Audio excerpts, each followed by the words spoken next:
বাঙালিদের কিন্তু চিংড়ি মাছটা অনেকেরই পছন্দের। আর আমি সেই বাঙালির মধ্যে পড়ি যার চিংড়ি মাছ ফেভারিট বলতে পারো। তার জন্য আজকে না চিংড়ি মাছের একটু হালকা করে মালাইকারি করবো ওই সহজ পদ্ধতিতে। আজকে বেশি বড় সাইজের চিংড়িও পাইনি, তাই একটু ছোট সাইজের চিংড়িগুলোকে নুন হলুদ আর শুকনো লঙ্কা গুঁড়ো দিয়ে তেলে ভাজা দিয়ে দিলাম এপিট ওপিট করে 10 সেকেন্ড করে। এবার একটা পাত্রের মধ্যে সর্ষে মানে কালো সর্ষে, সাদা সর্ষে আর পোস্ত আর কাঁচা লঙ্কা বেটে রাখবো।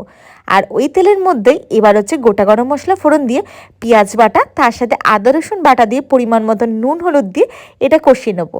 এটা হালকা কষা হয়ে গেলে এবার দিয়ে দেবো সর্ষে পোস্ত বাটা। সমস্তটা একটু 2-3 সেকেন্ড ভালো করে নাড়িয়ে জল দিয়ে ফুটিয়ে চিংড়ি মাছগুলো থেকে দিয়ে দেবো। বেশিক্ষণ ফোটাবো না, কারণ নাহলে সর্ষে তিতে হয়ে যেতে পারে। এবার ফুটে যাওয়ার পর মাছগুলোর সময় দিয়ে দিয়েছি নারকেলের কেনা দুধ আর তার সাথে এমনি নর্মাল দুধ। সমস্ত ভালো করে হয়ে গেলে নামানোর আগে অল্প পরিমাণ চিনি আর গরম মশলা গুঁড়ো দিয়ে নামিয়ে খেয়ে দেখলাম